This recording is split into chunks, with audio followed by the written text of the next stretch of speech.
Explorer les basculements d'une époque, sentir frémir des énergies, voir les ruralités se transformer avec celles et ceux qui les provoquent, les repensent, les bousculent.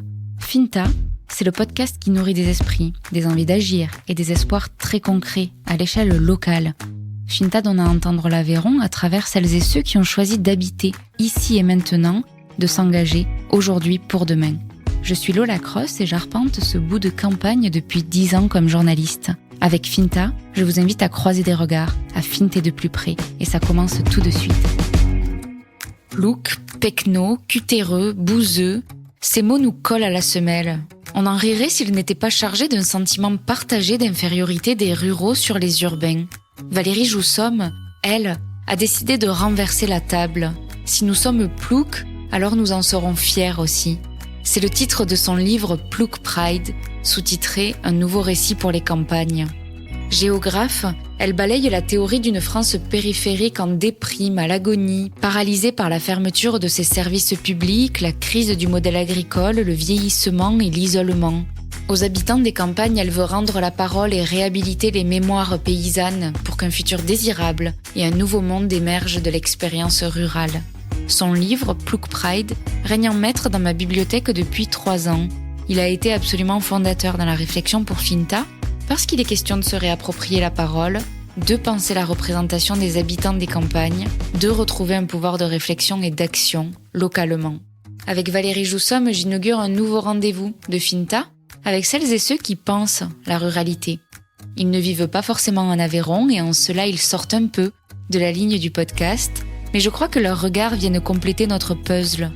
C'est lors de son récent passage à Rodez, invité dans le cadre du cycle de conférences du syndicat des architectes aveyronnais, que j'ai eu la chance de rencontrer Valérie Joussomme. Nous avions rendez-vous dans le petit salon de la Maison du Livre. Bonne écoute. La ruralité, elle a été construite, elle s'est construite dans ce que moi j'appelle l'ère paysanne, c'est-à-dire la période où les sociétés vivaient de la production agricole et du commerce des produits agricoles. Donc c'est comme ça que la campagne s'est construite et la campagne, elle a été le centre de ces sociétés-là. C'était le centre démographique, le centre économique bien sûr, le centre politique parce que c'était le foncier qui fondait le pouvoir politique. C'était aussi un centre culturel en fait, l'imaginaire, la symbolique culturelle, elle puisait en fait dans l'agriculture. Et donc ce qu'il faut comprendre, c'est que avec la modernisation de la société, c'est-à-dire une nouvelle culture tout autre qui a émergé, avec la révolution thermo-industrielle, etc., la campagne, elle est restée, la structure campagne, elle est restée, mais le système n'est plus agricole, il est moderne, il est industriel, et donc ce sont les villes qui sont devenues le centre démographique, le centre économique, le centre politique et le centre culturel. Plouc Pride, un nouveau récit pour les campagnes, votre livre est paru en 2021 et oui. Le point de départ, c'est d'abord de vous inscrire en faux par rapport à une idée de la campagne comme une France périphérique qui serait forcément en déshérence, en déprime, c'est ça. Complètement privée d'innovation et d'initiative. C'est ça. En fait, disons que moi je suis d'une origine rurale, par mon père c'est des maraîchers du secteur de Nantes, et je connais du côté de ma mère, c'était plutôt le monde, vous voyez, le monde des Vendéens, très laborieux, avec leur industrie rurale, etc. Et donc, les campagnes de l'ouest de la France se portent bien. Elles ont des densités, c'était des régions qui sont assez tardivement fertiles, etc. Ce sont des ruralités qui, depuis les années 90, se portent très bien. C'est elles qui se portent presque le mieux, on va dire. Donc moi, je vivais dans un monde rural, dense, dynamique, actif, etc. Et donc, toutes ces interprétations de la ruralité comme un monde un peu périphérique, moi, je dis toujours, dans la modernité, la ruralité est toujours mesurée, c'est une catégorie du sous-développement. Vous voyez, il y a la ville-centre qui serait le summum du développement, puis il y aurait toute une gamme qui nous emmène jusqu'au pays dits sous-développés, et la ruralité serait un des échelons dans cette gamme-là. Et je trouvais que ça correspondait pas, en fait. Mais j'ai mis beaucoup de temps à l'écrire, parce que je pense qu'il y a besoin de la maturité, et puis prendre confiance en soi aussi, de se dire, mais ce que moi je vois, ce que j'interprète, ou ce que les autres voient et interprètent, c'est un peu leur façon de voir et interpréter, mais on peut aussi regarder les choses avec un angle un peu différent. disons que ce livre, j'ai commencé à partir des années 2015 à avoir envie de... Je l'ai médité, je me suis dit, il y a quelque chose à dire, à écrire, etc. J'ai mis du temps. J'ai fini de l'écrire le jour du confinement, bref. Je me souviens parce que pour aller l'imprimer, j'ai été obligée d'aller en cachette. Enfin, ça a été très compliqué. Vous parliez de changer de regard, changer d'angle aussi. Il y a un objectif affiché qui est de rendre la parole aux ruraux, à ceux qui habitent les campagnes. Tout à fait. Qu'est-ce que ça veut dire depuis quand et pourquoi les ruraux seraient-ils privés de leur parole ? Les ruraux sont privés de leur parole depuis le début de la modernité, en fait. Ce qu'il faut comprendre, c'est on présente toujours la modernisation de la France comme une gentille histoire positive d'un développement économique. En fait, c'est pas tout à fait comme ça que ça s'est passé.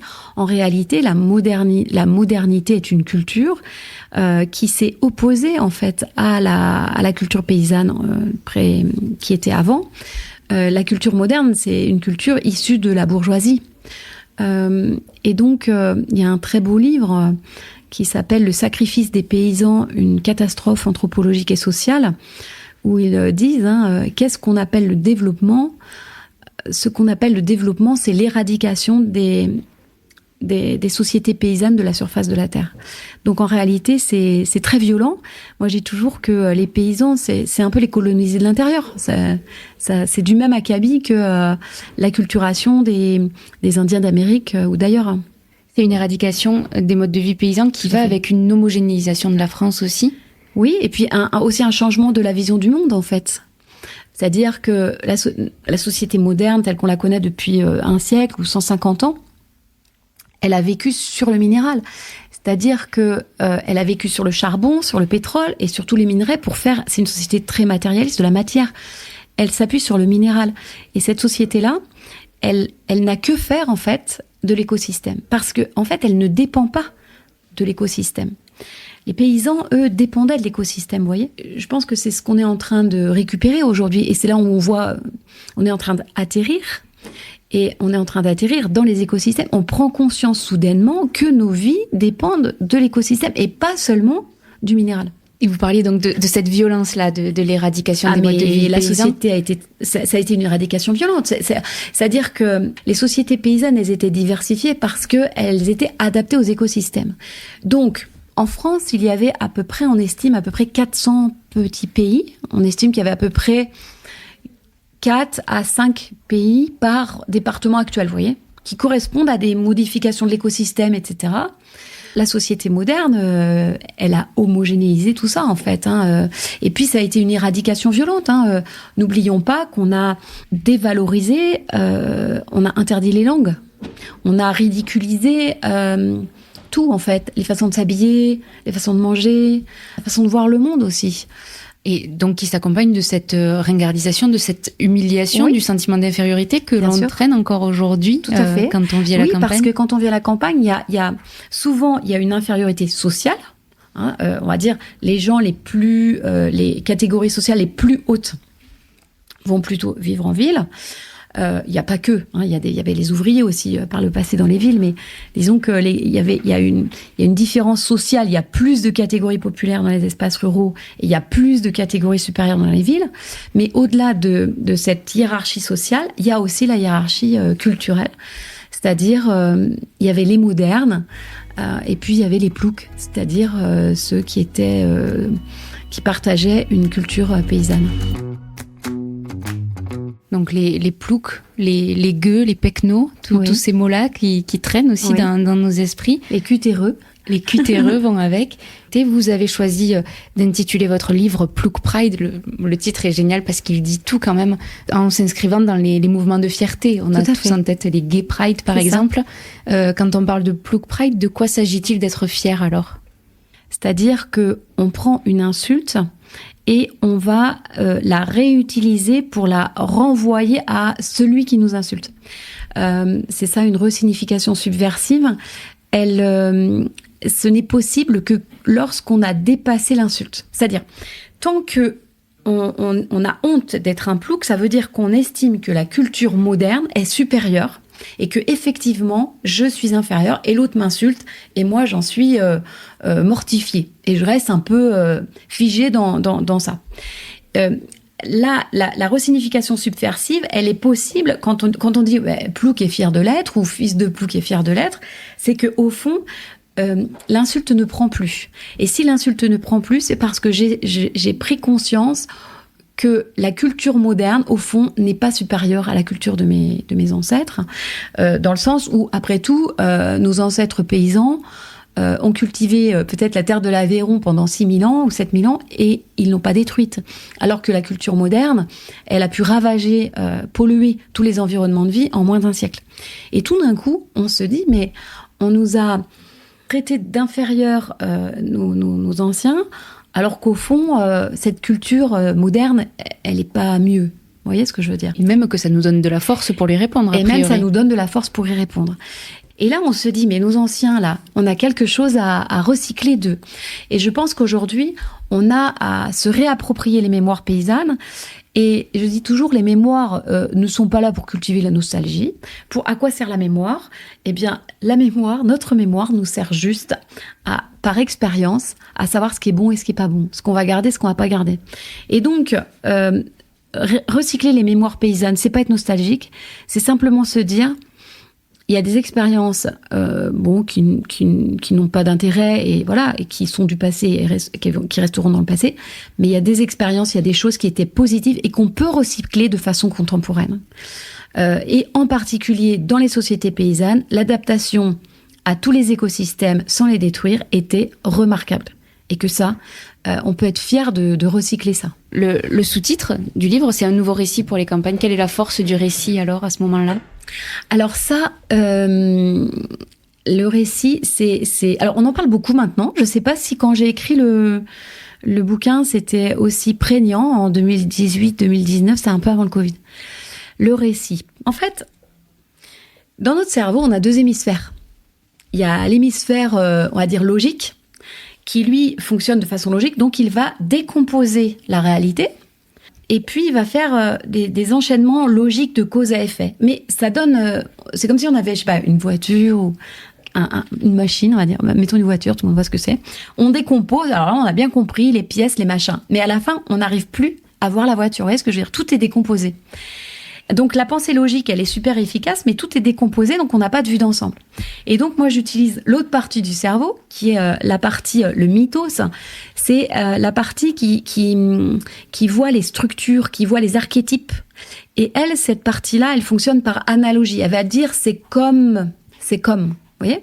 Et donc, moi, dans mon bouquin, j'ai essayé justement de permettre de voir les archétypes de société, vous voyez ? En disant, par exemple, les paysans voient le monde comme un potager. Les modernes voient le monde comme une usine. Les hypermodernes voient le monde comme un ordinateur. Et ceux qui atterrissent voient le monde comme un jardin. Vous voyez ? Et à partir de ces archétypes, à partir de ces analogies, eh bien, ça permet de restructurer l'ensemble et toutes les pièces du puzzle. Ça peut être l'art, ça peut être l'éducation, ça peut être l'architecture, ça peut être l'agriculture, ça peut être le rapport à l'espace, le rapport au temps. Et bien tout ça, ça va prendre corps et venir dans la structure archétypale que je suis en train de développer. Et aujourd'hui, on est dans un grand changement de société. On est en train de changer notre façon de voir le monde et on a besoin d'avoir un archétype qui va condenser en fait tous ces éléments. Quand je fais une conférence, je dis toujours, tout ce que je raconte, tout le monde le sait. C'est juste que les gens voient ça comme des pièces détachées. Et moi, je vais le structurer en archétype. Et est-ce que ça veut dire que cet archétype, c'est un horizon ? Je ne sais pas si c'est un horizon ou si c'est un horizon, ça voudrait presque dire que c'est un futur. Vous voyez ce que je veux dire ? Je ne sais pas si, pour le récit, je ne sais pas si je raconte un futur ou si... En fait, ça donne du sens, le récit. Et effectivement, alors, vous avez raison, c'est que quand on dit donner du sens, dans le mot sens, il y a 2 choses. Il y a une direction. Donc, effectivement, dans ce cas-là, pour qu'il y ait une direction, il faut qu'il y ait un horizon. Mais il y a aussi une signification. C'est un peu, vous voyez, c'est les deux. C'est-à-dire, en donnant un horizon, mais pas forcément pas lointain, en fait, eh bien, on va donner une signification. Ce que je lis peut-être entre les lignes, c'est aussi l'importance de nommer et de bien nommer les choses pour pouvoir se les approprier peut-être. Oui. On entend beaucoup parler de ruralité, de territoire. Vous assumez de parler de campagne. Pourquoi ? Alors, le mot rural, c'est le mot moderne pour parler de la campagne. C'est-à-dire que dans les sociétés paysannes, on va parler de la campagne. Et le mot rural, si on regarde, c'est le mot qui va être utilisé après la Seconde Guerre mondiale dans l'aménagement du territoire pour parler de campagne, mais avec un vocabulaire moderne. Vous voyez, on va plus parler de paysans, on va parler d'agriculteurs. Donc, c'est vrai que les agriculteurs sont plus vraiment des paysans, ce sont des producteurs de nourriture en contexte moderne. Eh bien, la ruralité, c'est la campagne en contexte moderne. Et moi, je parle du principe qu'on sort de la modernité. On sort des dogmes de la modernité. Et donc, on va sortir aussi de ces vocabulaires. Et puis, moi, j'aime bien prendre le mot campagne parce que, justement, ça... bisqué, je sais pas si c'est pas un mot très français. Ça choque un peu voyez, les gens, non, la campagne, ça fait nostalgique, ça fait ringard, ça fait ancien, ça fait plouc. Ça fait, vous voyez, à chaque fois qu'on parle de la ruralité, on me dit, oui, c'est pas idéalisé. À chaque fois que quelqu'un part de ville pour aller habiter à la campagne, on dit, oui, mais est-ce que vous idéalisez pas trop? Est-ce que vous idéalisez pas? On ne pose jamais cette question-là à quelqu'un qui a migré. Imaginez les anciens Aveyronnais en 1900, ils partent à Paris. Est-ce qu'on leur disait, mais t'as pas un peu idéalisé la vie parisienne? Je pense qu'il y en a plus d'un qui est tombé de... Enfin, c'était pas tout à fait ce qu'il espérait non plus. Vous voyez ce que je veux dire? La modernité a du mal à lâcher. Elle se sent supérieure. Voilà, elle se sent supérieure. Donc, elle a du mal à accepter qu'il y ait des gens qui puissent envie d'aller à la campagne. Sans se dire, oh, ils idéalisent, ils vont être déçus. C'est intéressant. Ça m'évoque le fait aussi que ceux qui vivent aujourd'hui dans les métropoles, à Paris, sont pour beaucoup issus justement d'une émigration et donc ont des racines sûrement paysannes ou provinciales en tout cas. Ouais. Et il y a, comment dire ça, un blocage, enfin en tout cas une énergie qui est mise pour dévaloriser justement d'où ils viennent et surtout ne pas y retourner. Enfin, je sais pas comment le dire. Ouais. Alors là, moi, ce dont vous parlez, j'en parle aussi pour le problème des agriculteurs modernes, on va dire, qui sont modernisés, qui sont presque les plus hostiles à une forme de repaysanisation de la France. Et je pense que c'est un peu le même mécanisme. Alors, moi, l'explication que je crois être pertinente, c'est l'adhésion à un groupe, à une idéologie, est d'autant plus grande qu'on a fait de grands sacrifices pour en faire partie. Vous voyez, c'est le principe des gangs, en fait. Il faut tuer quelqu'un pour en faire partie, parce que une fois que vous avez tué quelqu'un, c'est difficile de dire « Oups, mince, je regrette un peu, le groupe est pas super ». Eh bien, pour la modernité, c'est pareil. C'est-à-dire que le monde agricole a beaucoup sacrifié pour adhérer à la modernité. Ils ont sacrifié l'héritage des anciens. Ils ont sacrifié leurs enfants. Ils leur ont dit de partir. Ils ont sacrifié un peu leur vie parce qu'ils se sont endettés. Tout ça pour gagner peu leur vie et se faire traiter de pollueurs, etc. Et je pense que y a une partie des gens des métropoles, c'est un peu pareil. C'est-à-dire, ils ont tout quitté, en fait. Une fois qu'on a sacrifié autant, c'est très difficile, en fait, de dire non, mais on s'est trompé.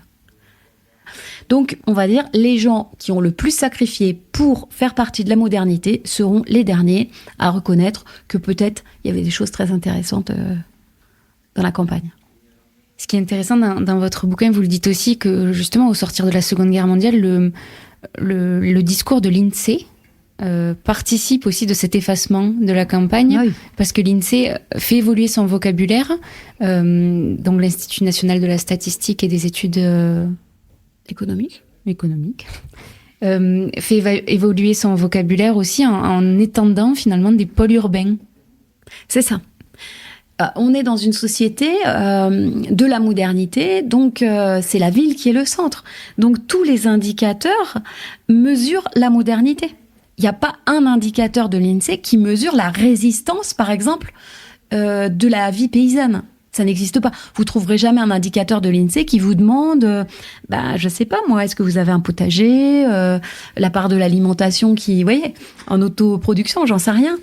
Donc, on va mesurer que des indications de consommation, des équipements modernes. Est-ce qu'il y a un supermarché dans la commune? Est-ce qu'il y a un restaurant? Enfin, des choses modernes. Et donc, il y a aussi l'idée qu'un grand pays développé, donc c'est un pays moderne, c'est un pays urbanisé. Donc, on ne va avoir de cesse que de vouloir avoir un taux d'urbanisation important. Et à un moment où on est dans une transition, justement, celle que vous documentez, où on a besoin d'atterrir à nouveau, est-ce que l'INSEE évolue? Est-ce que vous sentez un... Alors, ouais, là, c'est-à-dire que les histoires d'aires urbaines étaient tellement devenues aberrantes, c'est-à-dire que la moitié de la France, en termes de surface, était en aire urbaine. Parce que, en plus, il y a eu des statistiques européennes, c'est-à-dire l'Union européenne a essayé de faire une espèce de définition commune de la ruralité et de l'urbanité. Et donc, il y avait un tel décalage entre la carte de l'INSEE, où pratiquement la moitié de la surface de la France est en aire urbaine, et la carte de l'Europe, où de l'urbain en Europe, c'est plus de 300 habitants au kilomètre carré. Donc, autant dire que là, tout était vert en France, et puis il y avait des petites pastilles urbaines. C'est tellement décalé que, l'INSEE a fait un espèce de mixte. Peut-être si je vous fais replonger complètement dans votre livre, vous écrivez que l'urgence aujourd'hui, c'est de répondre à une question: à quoi rêvent les habitants des campagnes? Vous n'y répondez pas dans le livre directement, mais quelles sont les pistes que vous avez en tête? D'après vous, à quoi rêvent les... Alors, oui, depuis j'ai mûri, c'est devenu plus clair, et puis c'est passé plein de trucs. Il y a eu le confinement, enfin, ça a quand même aussi fait atterrir pas mal. En fait, à quoi rêve? C'est-à-dire que, pour moi, dans la modernité, on va dire dans les 30 Glorieuses, les gens rêvaient d'une vie comme en ville. D'accord? Donc là, c'était vraiment production, consommation. Et donc, il y avait une réponse le modèle étalon, c'était la ville, en fait. Donc, les élus avaient tendance à dire, les gens, ils veulent vivre comme en ville. Donc, on va faire des équipements un peu urbains. Trottoirs, supermarchés, vous voyez, zones industrielles et tout ça. Et puis, il y a eu, j'en parle un peu dans le bouquin parce que ça existait déjà à partir des années 90, désindustrialisation de la France. Donc là, on n'est plus sur production-consommation, mais plutôt consommation-distraction. Et donc, Jean Viard dit, on est dans l'imaginaire du tourisme. On veut être comme en vacances. Et donc là, l'étalon, ça va devenir les régions touristiques. Le sud de la France, l'ouest, le bord de la mer, voilà. Et donc, c'est plutôt les régions touristiques. Alors déjà, le tourisme, vous voyez, ça, c'est pas encore anti-moderne, mais il y a une partie du tourisme qui, on n'a pas envie, on va pas en vacances dans une zone industrielle, dans un lotissement, dans un supermarché. Donc, c'est un peu le marché de Provence. Donc là, les élus vont, y compris ruraux, vont travailler plutôt sur la question du cadre de vie. Donc là, les élus veulent attirer des touristes. Et aujourd'hui, alors à quoi rêvent? Eh bien, moi je dis, ils rêvent d'un autre monde. Et ça, c'est un impensé politique. Parce que des gens qui rêvent de vivre comme en ville, ou voilà, ça on voit. Des gens qui veulent être comme en vacances, on voit aussi. Mais quelqu'un qui arrive et dit, voilà, moi je veux un autre monde, eh bien ça, on n'a pas, c'est un impensé politique. Et c'est mon sujet de réflexion actuel, plus ça. Un autre monde, donc là, on voit un autre monde, ça veut dire là, on sort de la modernité. C'est-à-dire, et donc c'est pour ça que c'est important de décrire l'archétype de la modernité pour, à partir de cet archétype, en supposer l'opposé, qui serait un autre monde. Vous l'évoquiez déjà, le risque, c'est de s'arc-bouter sur une identité paysanne traditionnelle. Comment on échappe à cette tendance un peu naturelle de tomber dans une nostalgie un peu passéiste peut-être? Ouais. Alors, moi je pense que, comment dire, il n'y a pas tellement de risque de s'arc-bouter sur quelque chose de traditionnel, parce que il me semble que s'arc-bouter sur une identité traditionnelle, c'est plutôt le déficit d'identité positive qui produit ça. Quand on est sûr et fier de son identité, eh bien, en général, on est assez ouvert. Et regardez, je sais pas, par exemple, en ce moment, regardez le Pays Basque, regardez la Bretagne. Typiquement, ce sont des régions à forte identité. Et ce sont des régions très ouvertes, en réalité. Les identités traditionnelles, un peu arc-boutées, sont plutôt la marque de la marginalisation, en réalité. Donc, aujourd'hui, on est sur de la revalorisation des territoires ruraux. Je pense que ça va revaloriser les ruraux, parce qu'il y a une forte relation entre si l'image de votre ville, de votre territoire est positive, vous vous sentez positivement soutenu. Donc je pense que les ruraux vont regagner en confiance et en image d'eux-mêmes. Et par quoi commencent alors les réflexions de nouvel aménagement ? Alors moi, je pars de l'idée qu'il faut faire simple et basique. Quand on ne sait pas par quel bout commencer, reprenons par la base. Et donc, je reviens aux besoins humains fondamentaux. Et donc, j'encourage les élus en disant, voilà, les gens veulent un autre monde. Revenons aux besoins humains fondamentaux. Donc, il y a une pyramide. La pyramide de Maslow a été revue et corrigée en 2010. Et à partir de là, il y a 7 besoins humains fondamentaux. Mais on va partir à 3 idées. Premièrement, les gens ont besoin de protection. Se maintenir en bonne santé et ne pas naturellement, on va dire, et ne pas être soumis à la violence. Donc ça, c'est des besoins de protection. Et aujourd'hui, c'est pas tellement la quantité de nourriture, mais plutôt la qualité. Par exemple, la qualité de ce que je mange, la qualité de ce que je bois, la qualité de ce que je respire, la qualité chimique, électromagnétique, mais je dirais même la qualité psycho-affective. Enfin, vous voyez, si je suis dans un environnement hyper malsain, parce que tout le monde est en dépression, c'est pas... Voilà. Donc les gens, ils ont besoin de protection. Donc des lieux qui leur apporteront santé et pas de violence. La deuxième, au-delà de et la protection aussi, moi je dis des cerveaux. Il y a le corps, mais il y a les cerveaux aussi. Parce que les gens qui sont complètement... égarés mentalement avec cette société frénétique. Voilà. Deuxième catégorie de besoins, les besoins relationnels.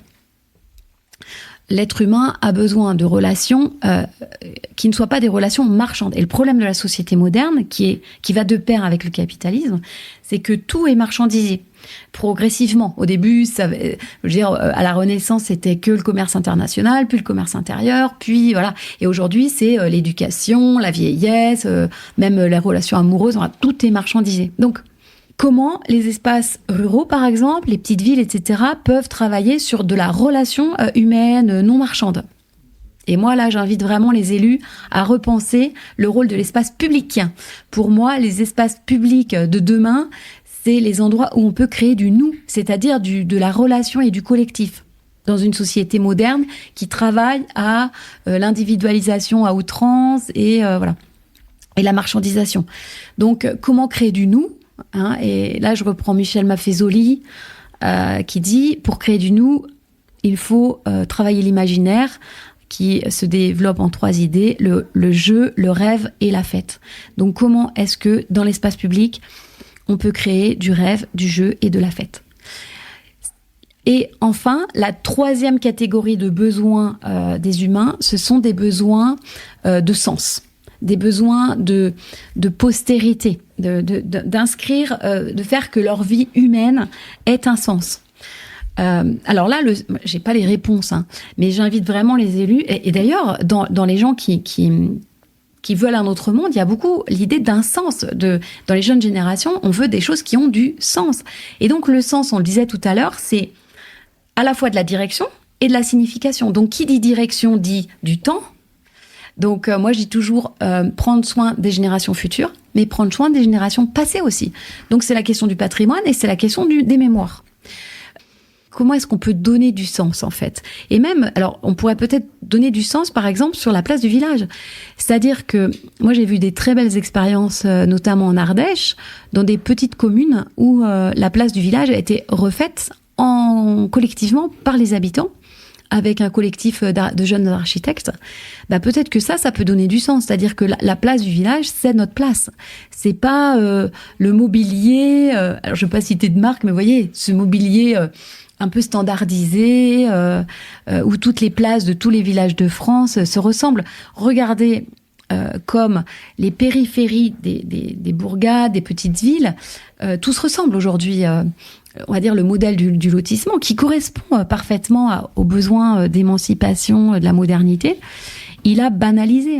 Et je pense qu'aujourd'hui, il faut éviter la banalisation des centres et des cœurs. Si les communes, si les grosses bourgades de l'Aveyron ressemblent aux grosses bourgades de chez moi, en Loire-Atlantique ou en Bretagne, ça n'aura aucun intérêt, ça n'aura aucun sens.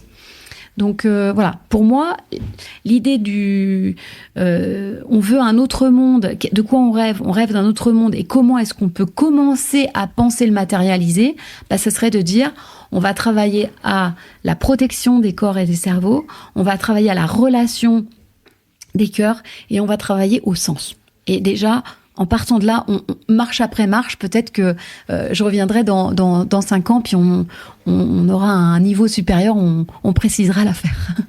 Il y a une main tendue donc, pour les architectes. J'ai en tête des projets qui ont été menés aussi par des architectes aveyronnais avec les habitants, justement. Il y a une main tendue aussi aux élus, et c'est ce qui est intéressant dans votre bouquin, c'est que vous observez quand même un blocage de certains élus à redistribuer la parole, justement, parce qu'il y a eu cette stigmatisation du gilet jaune et du zadiste. Cette idée-là que si on refait confiance aux habitants, on s'éloigne de la modernité. En tout cas, on rend le récit. Dans ce que vous dites, il y a 2 choses. Il y a une première chose, donc la plupart des élus, et il y a beaucoup de gens qui adhèrent, mais je pense que l'épisode Covid et tout ce qu'on voit depuis là est en train de bouleverser vraiment les choses. Moi, quand j'ai commencé à faire des conférences vers 2015, 2016, 2017, 2018 là, j'ai commencé à dire ça. C'était vraiment les femmes qui venaient me voir en disant ce que vous dites, c'est tout à fait juste, nanana. Mais les élus, on va dire les messieurs, qui étaient encore plus installés dans un pouvoir, etc., disaient bon. C'est bien gentil la petite dame, mais bon, elle a des visions utopistes qui correspondent pas trop à la réalité. Et je vous assure que maintenant, quand je fais des conférences, y compris les élus hommes, et me disent les temps changent, ce que vous dites est pertinent, on comprend ce que vous dites, etc. Ça a vraiment beaucoup changé. Autant quand j'ai écrit le bouquin, on va dire, les élus en place dans les conseils municipaux observaient les gens qui voulaient un autre monde comme des zadistes. Aujourd'hui, il y a vraiment un changement de regard, mais radical. C'est-à-dire que quand on a la chance d'avoir des trentenaires, un peu de retour au pays, qui ont des visions autres, eh bien, il y a quand même de plus en plus d'endroits en France où on est content et on va commencer à s'appuyer sur eux pour se dire ils sont porteurs d'idées nouvelles très, très pertinentes. Donc, les choses avancent.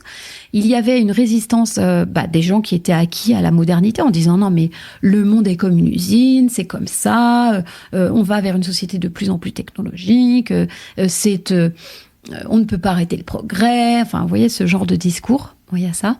Et puis, il y a aussi ce pouvoir de la pensée moderne. Et la pensée moderne, alors, je ne vais pas rentrer dans le détail, mais il y a un philosophe qui s'appelle Alain Deneau qui a bien expliqué ça, c'est que la modernité se fonde sur une haine de l'altérité. Et donc, elle refoule... et en particulier dans cette haine de l'altérité, parce que pourquoi j'ai une haine de l'altérité ? Parce que la modernité se croit supérieure et pense que tout territoire, toute société, toute personne doit se moderniser, que c'est le sens de son histoire. Et donc, d'une certaine façon, elle a l'ambition, en fait, de moderniser tout le monde. Donc, c'est une destruction de l'altérité. Et donc, la modernité, elle agit donc par des refoulements du passé. C'est-à-dire que la modernité industrielle classique, elle a refoulé son passé paysan, mais cette modernité industrielle, quand elle est devenue tertiaire, post-industrielle, quand l'industrie est partie dans les pays étrangers, eh bien, elle a refoulé son propre passé industriel. C'est-à-dire que les modernes industriels se moquaient des ploucs, les hypermodernes métropolitains se moquent des ouvriers de l'industrie qui ont fait sa fortune. Et donc, sont devenus des gilets jaunes. Et donc, vous voyez, ces refoulements-là, cette modernité, elle refoule, elle ridiculise à chaque fois ce qui est un peu autre. Et je pense que quand j'ai écrit le bouquin, ça existait encore, et y compris dans les espaces ruraux, il y avait cette peur du zadiste ou du gilet jaune. Mais je pense que ça, c'est en train de disparaître. C'est-à-dire que je pense que les élus ruraux sont en train de se rendre compte que, ce que je disais tout à l'heure, l'hypermodernité, notamment dans l'agriculture, on pourra en reparler, nous mène à la catastrophe, mène les espaces ruraux à la catastrophe, et que, en réalité, ils ont intérêt à s'appuyer sur les gens qui rêvent d'un autre monde. Avec le défi quand même d'unir des ruraux différents. Ruraux très différents, parce qu'il y a donc des ruraux qui sont enracinés encore dans, on va dire, des identités paysannes. Il y a des ruraux modernisés, et c'est plutôt des classes populaires modernisées. Il y a, et puis il y a ceux qui veulent un autre monde, qui en général, eux, peuvent s'entendre très bien avec des paysans qui sont restés un peu dans leur jus paysan, mais qui s'entendent très mal avec des agriculteurs hyper modernes. Donc, mais la ruralité a toujours été, je pense qu'il faut pas être naïf, hein. La ruralité, c'est comme toute société, c'est couru de traverser de courants avec des intérêts qui sont pas tout à fait convergents, hein. Donc, il faut pas imaginer que les sociétés paysannes, c'était super sympa et qu'il y avait qu'une espèce de grande classe sociale où tout le monde s'aimait beaucoup. C'est pas la vérité. Donc, les campagnes sont des lieux de conflits potentiels où il va falloir trouver des compromis pour essayer de s'entendre et avancer vers... voilà. Mais je pense qu'aujourd'hui, la séparation, elle se fait plutôt entre la pensée hyper moderne et la pensée d'un autre monde, alter-moderne, on pourrait dire ça comme ça. Donc, les hyper-modernes d'abord, là, franchement, je vois pas trop l'intérêt qu'il peut y avoir pour les ruraux. Des ruraux hyper-modernes, ça serait un peu se faire harakiri. Mais bon, peut-être il y en a. Et puis, les altermodernes. Et là, je pense que dans le rural, il y a vraiment potentiellement une grande union à faire sur un projet altermoderne. Après, chacun, à l'intérieur de ce grand récit, il y aura des oppositions. Mais parce que l'hypermodernité, si vous voulez, c'est l'exaltation de la modernité par le numérique. Et là, donc la modernité, elle a transformé les paysans en agriculteurs. L'hypermodernité, elle va faire disparaître les agriculteurs. C'est-à-dire que l'hypermodernité, elle arrive à un point où elle remet en cause l'idée que c'est au monde agricole de nous nourrir. Et elle s'attaque d'abord, elle est en train de s'attaquer là maintenant au monde de l'élevage. C'est-à-dire que l'hypermodernité dit, après tout, c'est pas aux agriculteurs de nous nourrir. L'agrobusiness peut s'en occuper. Et donc, elle s'attaque d'abord aux éleveurs en disant, sous des prétextes un peu moraux, l'idée de l'hypermodernité, c'est de continuer à séparer l'homme de la nature. En disant, l'homme est dangereux intrinsèquement pour la nature. Donc, il faut séparer l'homme de la nature. Donc, il faut que les hommes vivent dans des villes du quart d'heure, etc.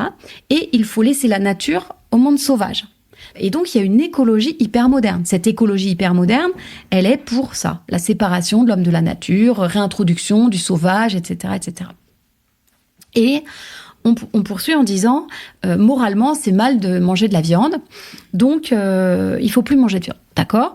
Donc, les protéines animales, soit on fait de la viande de laboratoire, donc avec des cellules souches, de poisson, de bœuf, enfin, on peut faire des œufs, etc. Ou alors, on va manger des farines protéinées à base d'insectes ou je sais pas trop quoi, qui sont faites, pareil, en laboratoire. Donc, on a des protéines animales industrialisées qui ne relèvent plus du monde agricole. Et après, il reste tout ce qui va être végétal.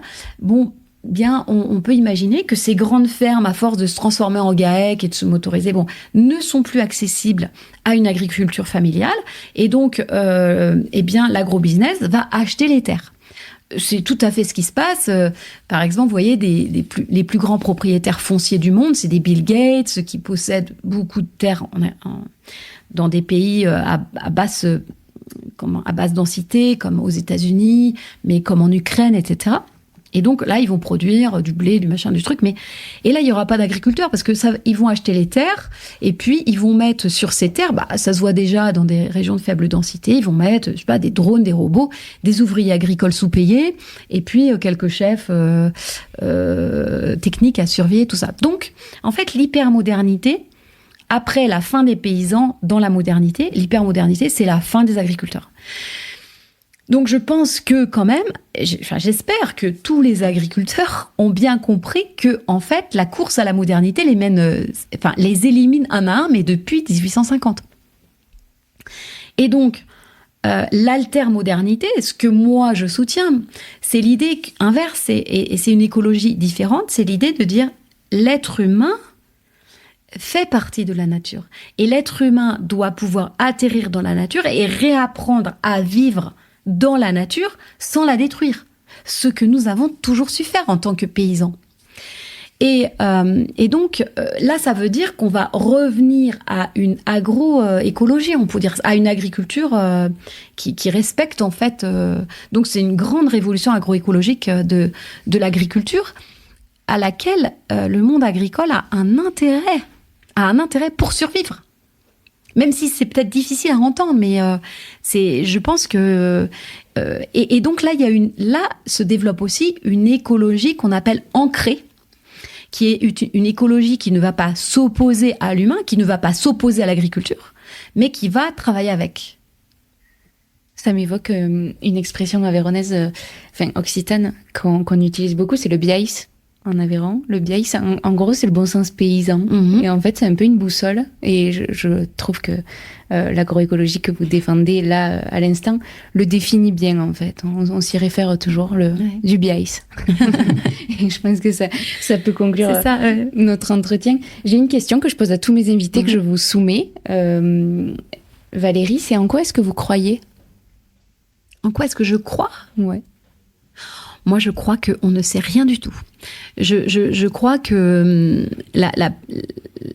ouais, c'est ça. Je crois qu'on ne sait rien, et y compris dans la science, je pense qu'on ne sait pas grand-chose, et que il va y avoir aussi une révolution scientifique énorme, parce que vous voyez, la modernité, c'est une vision matérialiste d'un point de vue spirituel. Elle ne croit pas en l'existence de l'esprit, on va dire ça comme ça pour être très large. Elle est matérialiste d'un point de vue philosophique, en disant moi je suis un sujet et je suis entourée d'un monde d'objets. Vous voyez, dans les philosophies grecques, dans la pensée grecque traditionnelle, l'homme est ternaire, c'est-à-dire il y a le corps, il y a ce qu'on appelle l'âme, qui est en réalité plutôt la psyché et le mental. Et puis après, il y avait l'esprit, c'est-à-dire Dieu. Enfin, je sais pas, on peut dire le mot qu'on veut. La société moderne, elle a enlevé l'esprit, mais elle a aussi enlevé la partie psyché, c'est-à-dire vos émotions. Ça, c'est de la sensiblerie féminine ou je sais pas quoi. Vous voyez, les animaux n'ont plus de sensibilité. Il n'y a plus que les corps. Et donc, la science, elle s'est construite là-dessus. Alors, depuis 25 ans, 30 ans... Alors, un petit peu avant, bien sûr, ça a commencé, mais on commence à se réapproprier la psyché. On commence à se rendre compte que les blessures psychologiques sont peut-être plus violentes que les blessures physiques. Mais ça, on commence juste à peut-être le voir, vous voyez, à peine. Vous voyez, donc imaginez, là, depuis 100 ans, la science, elle s'est intéressée que à la matière. On ne sait pratiquement rien de la psyché. On ne sait pratiquement rien du rôle des émotions. Alors, le monde de l'esprit, de la conscience, d'une intelligence et une information plus large encore, mais on n'en sait rien. Donc, ce que je crois, c'est que on n'en sait rien du tout, et qu'on a tellement de choses encore à comprendre du sens de la vie que c'est abyssal. Voilà à quoi je crois, qu'il y a un grand abysse d'ignorance qui mérite qu'on se plonge dedans en essayant de mieux comprendre tout ça. Merci beaucoup. Ainsi s'achève ce nouvel épisode du podcast et cette 4e saison de Finta. On se retrouve en septembre pour en débuter une 5e, si le cœur vous en dit. D'ici là, je vous souhaite un été plein d'énergie et de curiosité. Vous pouvez redécouvrir tous les épisodes de cette saison, Pierre-Olivier Murat, Michel Braz, Jean-Philippe Savignoni, Mathilde Quintard et les autres. Vous pouvez retrouver toute la collection des pionnières avec de nouveaux portraits de femmes qui sont venues la compléter. Vous pouvez aussi embarquer pour 2 trilogies documentaires, l'une avec les Aveyronnais de la Pampa argentine pour découvrir l'histoire peu connue de cette émigration aveyronnaise vers Pigüé, ou plonger dans les coulisses du musée Soulages à l'occasion de ses 10 ans. Et si votre appétit n'a pas de limite, ce sont les 3 précédentes saisons que vous pouvez vous mettre sous la dent. J'en profite pour vous remercier très sincèrement pour votre fidélité.